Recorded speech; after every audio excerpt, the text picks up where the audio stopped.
Salut à tous, c'est Christophe pour la chronique politique. Aujourd'hui, on va parler de l'idéologie woke, une idéologie qui, si on écoute certains à gauche, n'existerait pas.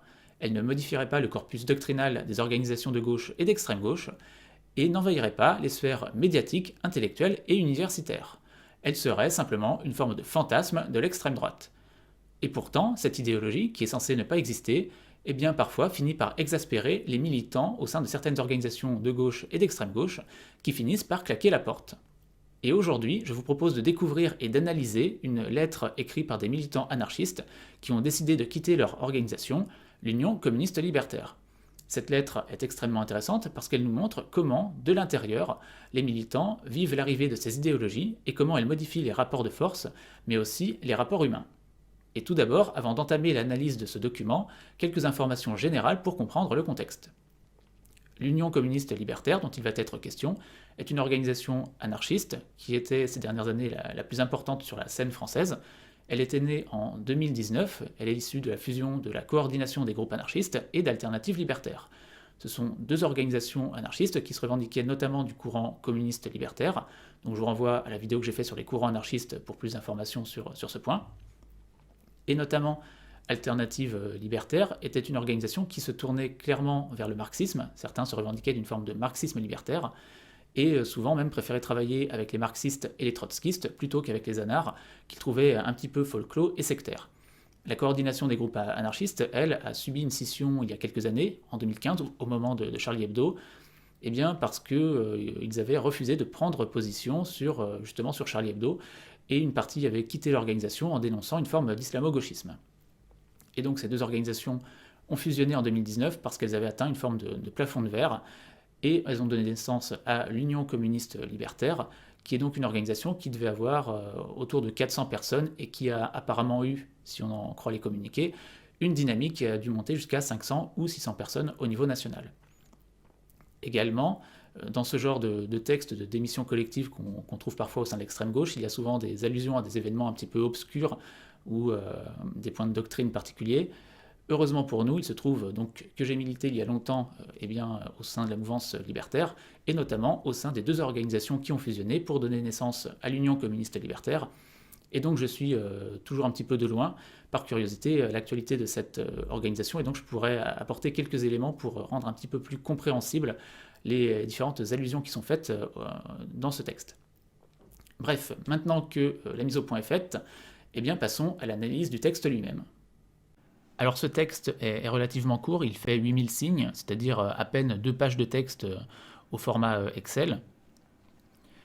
Personnellement, pour alléger la vidéo, je vais me concentrer sur les paragraphes qui nous parlent du wokisme, mais je vous mettrai le lien du texte en description sous la vidéo pour ceux que ça intéresse. Alors ce texte s'intitule « Nous quittons l'UCL pour des motifs politiques » et quelques remarques d'abord sur le chapeau en introduction qui est en italique. Il nous dit « Militantes et militants communistes libertaires depuis des années, plus de 40 ans pour certains, nous avons assisté à une transformation profonde de notre organisation, ce qui aurait pu nous convenir. Mais l'Union communiste libertaire, créée il y a 2 ans, met à mal les relations humaines qui s'y nouent, adopte un fonctionnement qui ne recherche ni le respect de ses textes fondateurs, ni celui de ses valeurs, et ne favorise pas la solidarité militante. » Alors première chose, effectivement, quand on regarde les signataires, on voit que, j'ai pu identifier une ou deux personnes qui effectivement militaient au sein d'Alternatives libertaires, parmi les signataires, qui sont une trentaine, qui effectivement étaient engagés depuis les années 80-90. Également, il faut noter que manifestement, quand on lit ce texte et qu'on connaît un peu le milieu, ce sont les gens les plus à droite d'Alternatives libertaires là, qui scissionnent, très clairement. Et ces gens ne sont pas des scissionnaires professionnels, contrairement à l'image qu'on a des libertaires, des anards qui quittent leur organisation en claquant la porte dès qu'ils ne sont pas d'accord sur un petit point. La particularité d'Alternatives libertaires, c'est d'avoir existé sous une forme ou une autre, parce qu'elle a changé 2-3 fois de nom, d'exister depuis 1976, et depuis cette date, elle n'a jamais connu de scission, c'est-à-dire de départ collectif, comme ça, pour des accords politiques majeurs. C'était une organisation extrêmement stable de ce côté-là, parce qu'elle était à l'interface entre les libertaires et les marxistes, et donc ils avaient naturellement une forme de culture un petit peu du débat, ce qui faisait défaut ailleurs, et donc ces gens, clairement, pour certains qui militaient depuis des années au sein de cette structure, font une scission pour la première fois de leur vie, et ça doit être un véritable crève-cœur d'abandonner ce qui, pour certains, est l'œuvre de toute une vie. Également, on voit dès cette introduction qu'on nous parle des relations humaines qui se nouent au sein de l'organisation. Habituellement, quand des gens nous font des textes comme ça de scission, ils vont nous récapituler tous les points de désaccord idéologiques depuis 10 ans. Et là, on nous parle d'un autre domaine. Alors, on va aussi nous parler de ces questions idéologiques, mais on nous parle là du domaine des relations humaines. Donc, manifestement, les conflits dégénèrent, pas seulement d'un point de vue idéologique, mais mettent aussi vraiment à mal tout le tissu social interne à l'organisation. Et ça, je pense que c'est assez important pour être souligné, parce que généralement, dans ce genre de texte, les relations humaines, les questions du lien social ne sont jamais évoquées. Alors, les premiers paragraphes ne nous intéressent clairement pas, hein, puisqu'ils sont avant tout destinés au mouvement libertaire. Ils sont là pour que les scissionnaires se positionnent au sein de cette mouvance, hein, dont manifestement, vu ce qu'ils disent, ils sont très clairement à l'aile droite. Le premier paragraphe qui nous intéresse est ici, et il nous dit « À l'UCL, aujourd'hui, la lutte de classe est systématiquement opposée à l'intersectionnalité, alors que pour nous, toutes les luttes doivent être articulées ensemble. » Donc la première évocation du wokisme, hein, avec une opposition entre la lutte des classes et la notion d'intersectionnalité, opposition idéologique frontale, puisque traditionnellement dans les organisations d'extrême gauche, on considère que la lutte des classes est la forme d'exploitation centrale, même si ils luttent aussi pour l'écologie ou contre le sexisme, tout ça. Ils considèrent quand même que la lutte des classes, enfin que le capitalisme, la lutte économique est primordiale, puisque c'est le système économique qui sous-tend un peu les autres dominations. Donc fatalement, si on abat le capitalisme, on affaiblit les autres dominations. Avec la notion d'intersectionnalité, c'est une logique totalement opposée où, en fin de compte, toutes les luttes se valent et sont à égalité. Les intersectionnels, ça les horripile, ça leur hérisse le poil quand on leur dit qu'il faut hiérarchiser les luttes. Donc là, on a eu certainement, avec l'introduction de nouvelles idées, un conflit, ne serait-ce que sur cette notion de quelle lutte est prioritaire. Ensuite, on nous dit les postures radicales, ou plus exactement des discours prétendument radicaux, ne remplacent pas les engagements concrets en lien direct avec les classes populaires, qu'ils soient associatifs, syndicaux, politiques, ancrés dans les quartiers, les villes et les campagnes. Cela se complète avec une incapacité d'écoute et d'empathie qui contrarie notre implication sociale. Au contraire, l'utilisation d'un langage élitiste ne peut que renforcer la domination sur celles et ceux qui ne le maîtrisent pas. Alors là, on a une opposition un petit peu classique dans ce genre de texte, entre d'un côté des gens qui sont dans le réel, qui sont dans l'action, et d'autres des gens qui sont dans le discours. Alors on voit notamment la critique d'un langage élitiste, hein, toujours ce langage woke avec ce jargon, ces termes pseudo-scientifiques qui font intelligent. Alors pour le coup, c'est pas faux, hein, cette opposition idéologique d'un côté et de l'autre côté l'action, puisque les gens d'Alternatives Libertaires étaient très tournés justement sur ces milieux associatifs, syndicaux, ce qu'eux appelaient dans leur jargon, dans leurs analyses, la gauche de la rue. Et puis toujours hein, cette accusation qui revient avec le wokisme de posture radicale, de discours radicaux, plus que d'engagement concret. Ensuite, on a une critique sur un élément qui est tout autre, qui est la question des religions.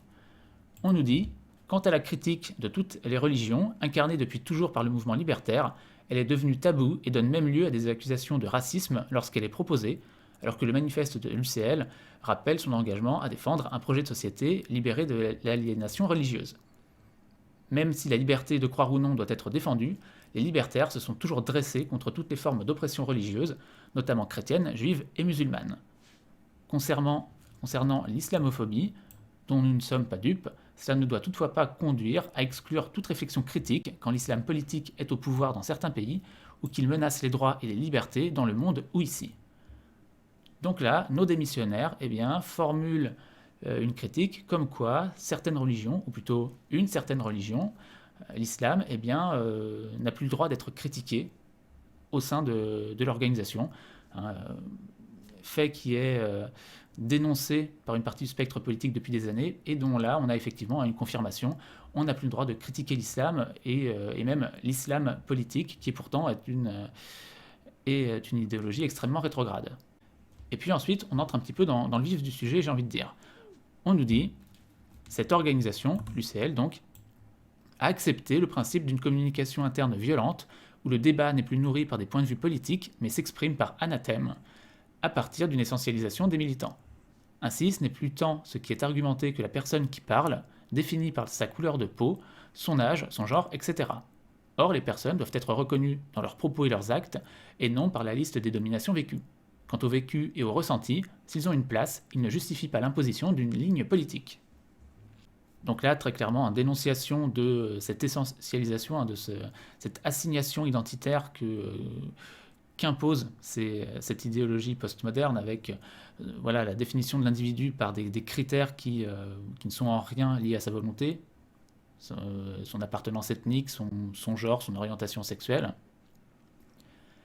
Et puis, également, cette dénonciation aussi toujours de ce ressenti qui est mis toujours sur un piédestal par cette idéologie woke. Le ressenti serait une vérité absolue, surtout quand il est formulé par des personnes qui seraient dominées. Également, un petit peu plus loin, on nous dit que, à l'UCL aujourd'hui, il y a des gens qui s'expriment et qui sont surtout celles et ceux qui sont maîtres du temps et adeptes des faux procès.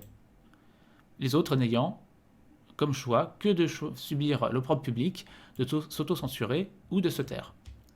Donc là, on voit que l'arrivée de ces idéologies, très clairement, ne se fait pas dans un débat démocratique. Et pour ces gens d'alternatives libertaires qui sont habitués au débat interne et à l'acceptation de positions différentes, ça doit leur faire un petit peu un choc de voir que ces gens ont des méthodes. Clairement, là, ce qui est décrit dans ce paragraphe, c'est clairement cette menace que fait peser la cancel culture.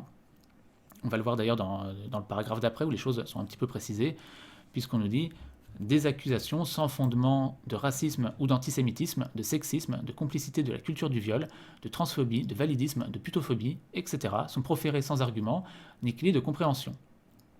Il est pourtant évident que si celle-ci était fondée, des procédures d'exclusion auraient été mises en œuvre. Et on ajoute ces propos accusateurs, qui ont pu s'exprimer au dernier congrès, sont sans doute minoritaires, ils camouflent en réalité des divergences politiques, et la majorité laisse faire.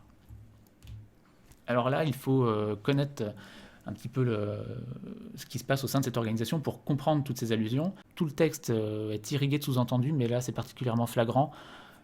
Donc là, il va falloir qu'on fasse quelques explications. On nous parle par exemple là, de la complicité de culture du viol. Alors ce qu'il faut savoir, c'est qu'il y a eu une affaire d'accusation de viol au sein de l'UCL qui a été traitée par une commission spécifique. Alors dans cette affaire, en fait, vous avez un militant qui parfois vient sur Paris, se fait héberger par des camarades, et une fois, il se fait héberger par une camarade, ils couchent ensemble, et le lendemain, il repart avant qu'elle se réveille en laissant un petit mot. Et elle, quand elle se réveille, elle dit « il y a eu viol », ce qui enclenche au sein de l'UCL la mise en place d'une commission d'enquête pour régler le problème. Et en fin de compte, cette commission d'enquête va fonctionner avec cette logique woke, qui est d'ailleurs dénoncée un peu avant dans le texte, de voilà, le ressenti fait tout. Et donc, quand une personne dit je me sens violé, il considère qu'il y a viol. Et donc, cette commission a été extrêmement à charge, elle n'a pas écouté les éléments à décharge. Apparemment, ça a extrêmement brassé en interne, parce qu'il y a même eu un texte avec des gens plusieurs signataires pour dire que voilà, cette commission, quand même, avait été extrêmement partiale et problématique. Donc, ce qui a dû être assez mal vécu par les woke qui détestent qu'on remette en question la parole de la victime ou de la présumée victime. Donc ça a dû créer énormément de tensions, d'où certainement cette accusation de complicité de culture du viol. Et donc dans cette affaire, le type a fini par être exclu, il y a eu des communiqués de presse, on peut facilement trouver son nom sur internet. Et pour plus d'infos, je vous renvoie aussi qui a un petit peu analysé cette affaire et les processus qu'il y a eu. Également, donc, ces scissionnaires nous disent donc que une majorité est silencieuse, mais manifestement n'est pas convaincue par les idées woke, qui seraient minoritaires. Alors il faut savoir qu'au dernier congrès, il y a eu une motion qui a tenté de réaffirmer la centralité de la lutte des classes, donc opposée aux notions d'intersectionnalité. Motion qui d'ailleurs a probablement été en partie proposée par certains des démissionnaires, je suppose, et motion qui n'a récolté que 27% des voix. Donc la notion de centralité de la lutte des classes n'est assumée que par 27% des gens dans cette organisation qui se dit anticapitaliste. Donc parmi les 73%, vous avez des woke et des gens qui manifestement sont des gens un petit peu lâches qui n'osent pas assumer leur désaccord avec ces woke. Alors là, quand même, donc là, les démissionnaires se mettent un petit peu dans la position du courageux face aux gens à la majorité silencieuse qui refusent de prendre position. Il faut quand même savoir que ça fait au moins une dizaine d'années que les idéaux commencent à pointer dans ces milieux. Personnellement, la première fois que j'ai croisé le terme hétéropatriarcat, c'était en 2010 au sein de la coordination des groupes anarchistes, et que les éléments problématiques sont apparus globalement fin 2014, avec notamment l'attaque d'une librairie par des coloniaux qui refusaient un débat justement sur ces questions postmodernes. Et à ce moment-là, vous avez eu plusieurs événements comme ça. Donc, ces gens qui aujourd'hui nous disent, voilà, la majorité silencieuse se tait et nous on dénonce un peu, de fait, camarades, j'ai envie de dire, ça fait déjà 5-6 ans que les problèmes sont déjà visibles dans vos milieux, et ça fait déjà 5-6 ans que vous auriez dû commencer vous-même à vous poser des questions. Vous avez beau jeu fin 2021 de claquer la porte de votre organisation quand vous-même vous êtes personnellement touché par ces problèmes. Mais revenons au texte. Ensuite, on a un paragraphe extrêmement intéressant qui revient sur la question du féminisme et qui nous dit « Seul l'antipatriarcat postmoderniste semble avoir le vent en poupe et constitue de fait un bureau politique qui ne dit pas son nom, minorant ainsi la parole des militantes qui portent une approche et une méthodologie autre. Le genre est en effet devenu le prisme de tout échange, les camarades hommes hétérosexuels, notamment, soumis à une critique du simple fait de ce qu'ils sont, quel que soit leur engagement concret dans la lutte pour l'égalité des droits, y compris dans leur vie quotidienne. » Également, dans la dernière partie, on a des éléments plus généraux, mais on nous dit notamment que de très nombreux et nombreuses camarades ont déjà quitté l'organisation, choqués de sa violence interne et de sa dérive politique. Et puis, les démissionnaires tirent le bilan que la fusion des organisations n'a pas permis de briser le plafond de verre, mais au contraire a manifestement fait perdre des militants. Donc là, on a quand même l'affirmation qu'au-delà des divergences idéologiques, qui ne s'expriment pas de façon démocratique et apaisée, manifestement, cette violence idéologique fait aussi que des gens finissent par partir manifestement sur la pointe des pieds. Là, on voit bien quelque part que, avec ces idéaux, on a un changement de paradigme. C'est-à-dire qu'on n'a plus d'un côté le progressisme et de l'autre côté la réaction ou supposée-elle, mais on a d'un côté les woke et de l'autre le reste du monde. Et ce reste du monde commence au sein même de l'organisation, ce qui fait que des gens finissent par être dégoûtés et finissent par partir souvent sur la pointe des pieds. Alors, pour synthétiser, que nous disent ces militants libertaires ? Ils nous disent que lorsque l'idéologie woke arrive dans une organisation, elle devient petit à petit majoritaire, chassant les anciennes croyances, et ce de façon pas forcément très démocratique. D'abord, elle va user d'une forme de domination avec tout son jargon pseudo-scientifique. Elle va aussi mener des chasses aux sorcières, en accusant les gens de sexisme, voire ici de putophobie. C'est-à-dire qu'en fin de compte, elle va menacer les gens de les canceller, de mettre en œuvre cette fameuse cancel culture. Ce qui fait que les militants qui ne sont pas d'accord vont finir soit par se taire, soit par partir collectivement ou individuellement.